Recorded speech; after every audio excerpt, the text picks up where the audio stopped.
Welcome to Simplified UPSC by PPP, where we listen, learn, and grow together. Detailed notes in English and Hindi, plus practice questions for prelims and mains, only on our Telegram channel. Link in description. Want early access to all videos of this series? Join our paid Telegram group for just 499 rupees. One-time payment, lifetime access. WhatsApp now to join us. नमस्कार। आज हम भारतीय इतिहास के एक ऐसे दशक पर नजर डालेंगे जिसने आने वाले स्वतंत्रता संग्राम की कह सकते हैं दिशा तय कर दी। हम बात कर रहे हैं 1905 से 1916 के दौर की। ये वो समय था जब राष्ट्रीय आंदोलन सिर्फ अर्जियों और प्रस्तावों से आगे बढ़कर सड़कों पर उतर आया, जब नरमपंथियों के साथ साथ गर्म विचारों ने भी अपनी जगह बनाई। हाँ, ये एक बेहद उथल-पुथल भरा लेकिन बहुत महत्वपूर्ण दौर था। हमारे पास आज इस चर्चा के लिए तमिलनाडु बोर्ड की कक्षा 12 की इतिहास की किताब का अध्याय 15 है और साथ ही यूपीएससी के पिछले कुछ सालों के प्रश्न पत्रों से जुड़े कुछ अहम तथ्य भी हैं। तो कोशिश रहेगी कि इस दौर की मुख्य घटनाओं को, जैसे बंगाल का विभाजन हुआ, फिर स्वदेशी आंदोलन, कांग्रेस का सूरत में बंटवारा, मॉर्ले मिंटो सुधार और लखनऊ समझौता, इनके पीछे की वजहों और नतीजों को परत दर परत समझे। बिल्कुल। तो चलिए शुरू करते हैं 1905 के बंगाल विभाजन से। वायसराय थे लॉर्ड कर्जन। कहा गया कि भाई प्रशासनिक सुविधा के लिए बंगाल को बांटा जा रहा है, लेकिन क्या कहानी इतनी सीधी थी या कुछ और था इसके पीछे? नहीं, कहानी बिल्कुल सीधी नहीं थी। देखिए, ऊपरी तौर पर तो यही कहा गया कि बंगाल एक बहुत बड़ा प्रांत है और प्रशासन चलाना मुश्किल हो रहा है, लेकिन असल मकसद वो पूरी तरह से राजनीतिक था। बंगाल उस समय राष्ट्रीय चेतना का एक बड़ा केंद्र बन रहा था और अंग्रेज इस बढ़ती हुई एकता और राष्ट्रवाद से कह सकते हैं चिंतित थे। तो कर्जन का असली इरादा था हिंदू और मुस्लिम समुदाय के बीच एक तरह की दरार पैदा करना और राष्ट्रवादी आंदोलन की कमर तोड़ना। ये उनकी फूट डालो और राज करो की नीति का एक सोचा समझा हिस्सा था। जुलाई 1905 में विभाजन की घोषणा हुई और 16 अक्टूबर 1905 को इसे लागू कर दिया गया। पूर्वी बंगाल और असम का एक नया प्रांत बना दिया गया जिसमें मुस्लिम आबादी ज्यादा थी। और इसी विभाजन ने जैसे एक चिंगारी का काम किया जिससे भड़की। हाँ, बिल्कुल। स्वदेशी आंदोलन की आग। कहा जाता है कि ये पहला बड़ा जन आंदोलन था। हाँ, ये सिर्फ राजनीतिक विरोध से कहीं ज्यादा था, है ना? निश्चित रूप से स्वदेशी आंदोलन सिर्फ बंगाल विभाजन का विरोध नहीं था। ये भारतीय राष्ट्रवाद के इतिहास में एक मील का पत्थर साबित हुआ। पहली बार आंदोलन सिर्फ नेताओं या पढ़े लिखे वर्ग तक सीमित न रहकर आम जनता तक पहुंचा। इसके कई रूप थे। सबसे प्रमुख था विदेशी माल का बहिष्कार, खासकर मैनचेस्टर का कपड़ा और लिवरपूल का नमक। लोगों ने सार्वजनिक रूप से विदेशी कपड़ों की होली जलाई। अच्छा, और बहिष्कार के साथ साथ फिर स्वदेशी पर जोर दिया गया होगा? हाँ, बिल्कुल। बहिष्कार का दूसरा पहलू था स्वदेशी को अपनाना। लोगों ने स्वदेशी चीजों के इस्तेमाल की कस्में खाईं। इससे क्या हुआ कि स्वदेशी उद्योगों को बढ़ावा मिला। कपड़ा मिलें, साबुन और माचिस के कारखाने, राष्ट्रीय बैंक और बीमा कंपनियां खुलने लगीं। तीसरा अहम हिस्सा था राष्ट्रीय शिक्षा। छात्रों ने सरकारी स्कूलों और कॉलेजों का बहिष्कार किया और राष्ट्रीय शिक्षण संस्थान खोले गए, जैसे बंगाल नेशनल कॉलेज, जिसके पहले प्रिंसिपल अरबिंदो घोष बने। और चौथा, सांस्कृतिक आत्मनिर्भरता। लोकगीतों, लोक कलाओं, त्योहारों के जरिए राष्ट्रीय भावना को जगाया गया। इसमें आम लोगों की भागीदारी कितनी अहम थी? क्या महिलाएं, छात्र वो भी इसमें शामिल हुए? बहुत ज्यादा। यही स्वदेशी आंदोलन की सबसे बड़ी ताकत थी। छात्र इसमें सबसे आगे थे। उन्होंने सरकारी संस्थानों का बहिष्कार किया, धरने दिए। महिलाओं ने भी बढ़ चढ़कर हिस्सा लिया, धरनों में शामिल हुईं, विदेशी चूड़ियां और बर्तन इस्तेमाल करना छोड़ दिया। यहाँ तक कि धोबियों ने विदेशी कपड़े धोने से इनकार कर दिया। ये दिखाता है कि राष्ट्रवाद की भावना कैसे समाज के अलग अलग तबकों में फैल रही थी। और ये सिर्फ बंगाल तक सीमित नहीं रहा। पंजाब, बंबई, मद्रास प्रेसिडेंसी और देश के अन्य हिस्सों में भी इसकी गूंज सुनाई दी। इसने सचमुच राष्ट्रीय आंदोलन को एक अखिल भारतीय चरित्र देना शुरू कर दिया। अच्छा, इसी माहौल में कांग्रेस के अंदर भी एक बदलाव आ रहा था। एक नया, ज्यादा मुखर और कह लीजिए आक्रामक समूह उभर रहा था, जिसे गरम दल या उग्रवादी कहा गया। ये लोग नरमपंथियों के तरीकों, यानी वो याचिका और प्रार्थना की नीति से संतुष्ट क्यों नहीं थे? क्या वजह थी? देखिए, इसके कई कारण थे। पहला और सबसे बड़ा कारण तो यही था कि नरमपंथियों की जो याचिका, प्रार्थना और विरोध की नीति थी वो लगभग 2 दशकों से चल रही थी, लेकिन उसके ठोस नतीजे नहीं दिख रहे थे। तो युवा पीढ़ी को लगने लगा था कि अंग्रेज सरकार सिर्फ याचिकाओं से मानने वाली नहीं है। दूसरा, लॉर्ड कर्जन की दमनकारी नीतियां थीं, जैसे 1899 का कलकत्ता निगम अधिनियम, जिसने निगम में चुने हुए भारतीय सदस्यों की संख्या घटा दी, या पर 1904 का विश्वविद्यालय अधिनियम, जिसने विश्वविद्यालयों पर सरकारी नियंत्रण सख्त कर दिया। इन कदमों ने पढ़े लिखे भारतीयों को और नाराज किया। और बंगाल विभाजन ने तो जैसे जले पर नमक छिड़क दिया होगा फिर। बिल्कुल, बंगाल विभाजन ने एकदम स्पष्ट कर दिया कि ब्रिटिश सरकार जन भावनाओं की कितनी कम परवाह करती है। इससे लोगों का गुस्सा भड़क उठा और उन्हें लगा कि अब और ज्यादा मजबूत और सीधी कार्रवाई की जरूरत है। उन्हें महसूस हुआ कि सिर्फ संवैधानिक दायरे में रहकर स्वराज हासिल नहीं किया जा सकता। तो इस गरम दल की विचारधारा क्या थी और काम करने के तरीके क्या थे जो नरमपंथियों से अलग थे? या गरम दल के नेता आत्मनिर्भरता यानी सेल्फ रिलायंस और आत्मसम्मान सेल्फ रिस्पेक्ट पर ज्यादा जोर देते थे। उनका मानना था कि स्वतंत्रता या स्वराज भारतीयों का अधिकार है, इसे अंग्रेजों से भीख में नहीं मांगा जा सकता, बल्कि संघर्ष करके हासिल करना होगा। उन्होंने निष्क्रिय प्रतिरोध यानी पैसिव रेजिस्टेंस का विचार सामने रखा, मतलब सरकारी संस्थानों, अदालतों, स्कूलों का बहिष्कार करना और प्रशासन को ठप कर देना। उनका लक्ष्य अब सिर्फ सुधार नहीं था, बल्कि पूर्ण स्वराज था। और इसके मुख्य नेता कौन थे? लाल बाल पाल का जिक्र आता है अक्सर। हाँ, इस धारा के 3 प्रमुख स्तंभ थे। लाला लाजपत राय, जिन्हें पंजाब केसरी कहा जाता था, महाराष्ट्र से बाल गंगाधर तिलक, जिन्हें लोकमान्य की उपाधि मिली, और बंगाल से बिपिन चंद्र पाल। इन्हें ही लाल बाल पाल की तिकड़ी के नाम से जाना जाता है। अरविंदो घोष भी इस दौर के एक प्रमुख उग्रवादी विचारक थे। तिलक का नारा स्वराज मेरा जन्मसिद्ध अधिकार है और मैं इसे लेकर रहूंगा, इसी भावना का प्रतीक था। उन्होंने अपने अखबारों, मराठी में केसरी और अंग्रेजी में मराठा के जरिए ब्रिटिश शासन की कड़ी आलोचना की और जनता को जगाने का काम किया। एक तरफ कांग्रेस के अंदर ये बदलाव आ रहे थे, तो दूसरी तरफ 1906 में मुस्लिम लीग का गठन हुआ। इसके पीछे क्या वजह थी? दिसंबर 1906 में ढाका में मुस्लिम नेताओं का एक सम्मेलन हुआ। वहीं ढाका के नवाब सलीमुल्लाह खान के प्रस्ताव पर अखिल भारतीय मुस्लिम लीग की स्थापना हुई।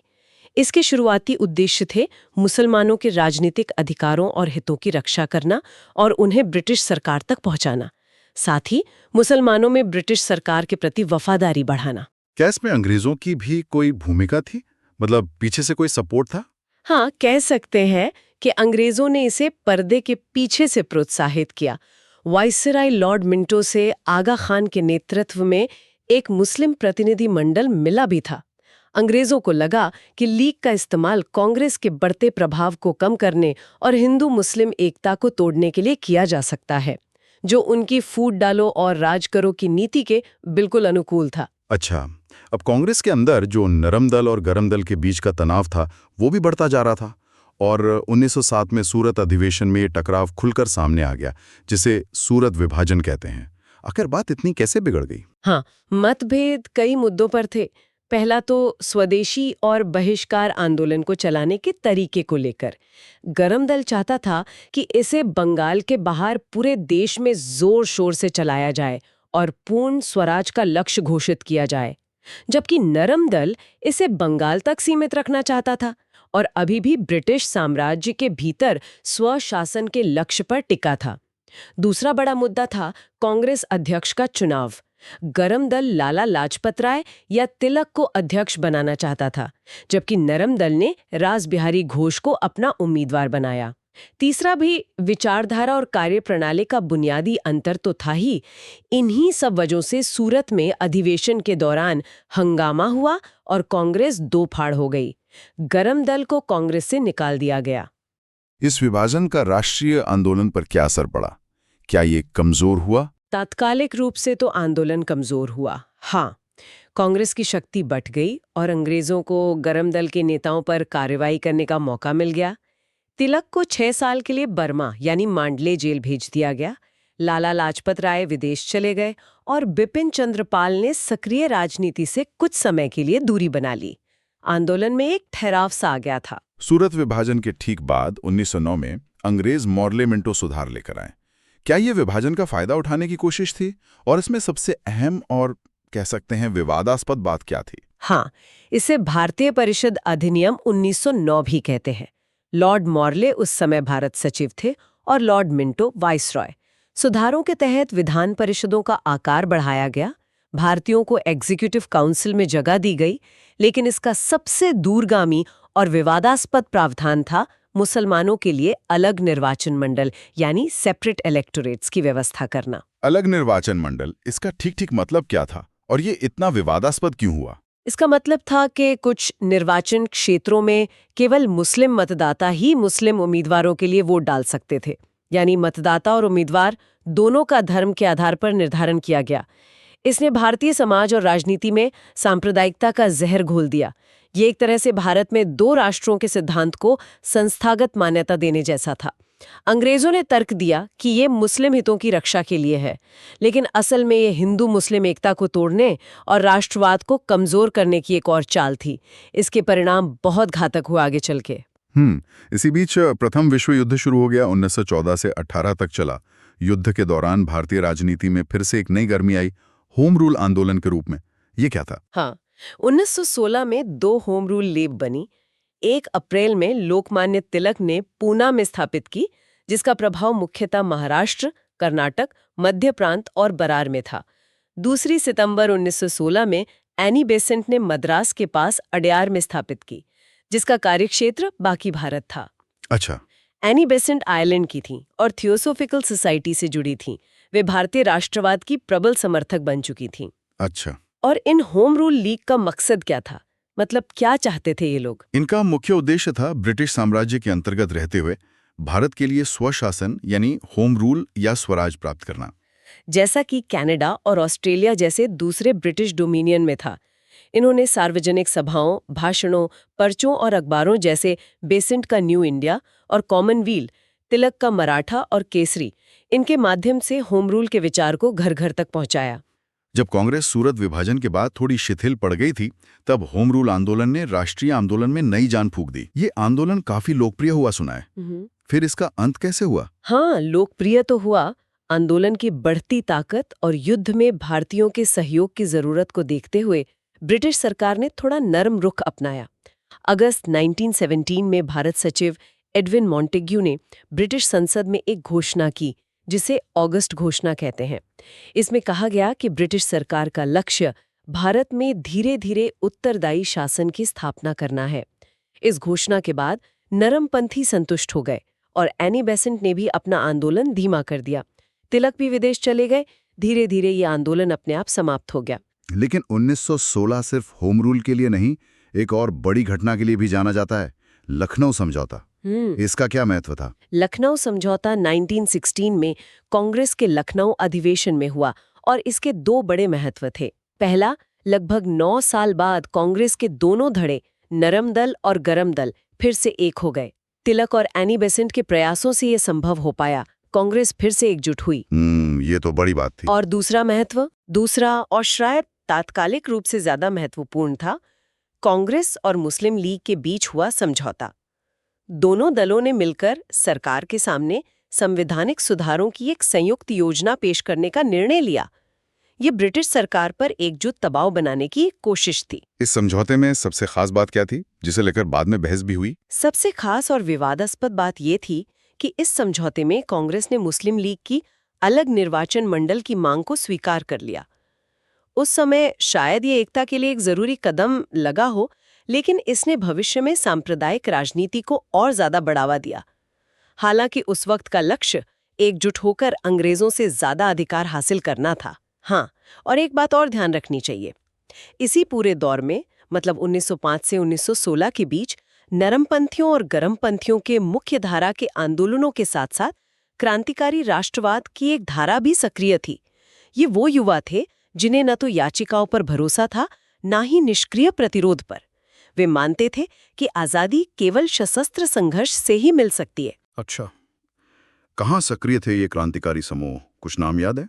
हाँ, खासकर बंगाल में, जैसे अनुशीलन समिति, युगांतर, महाराष्ट्र में विनायक दामोदर सावरकर और गणेश सावरकर का अभिनव भारत, पंजाब में भी थे, और मद्रास प्रेसिडेंसी में नीलकंठ ब्रह्मचारी का भारत माता एसोसिएशन। ये गुप्त संगठन बनाते थे, बम और पिस्तौल का इस्तेमाल करते थे और अंग्रेज अधिकारियों या उनके सहायकों को निशाना बनाते थे।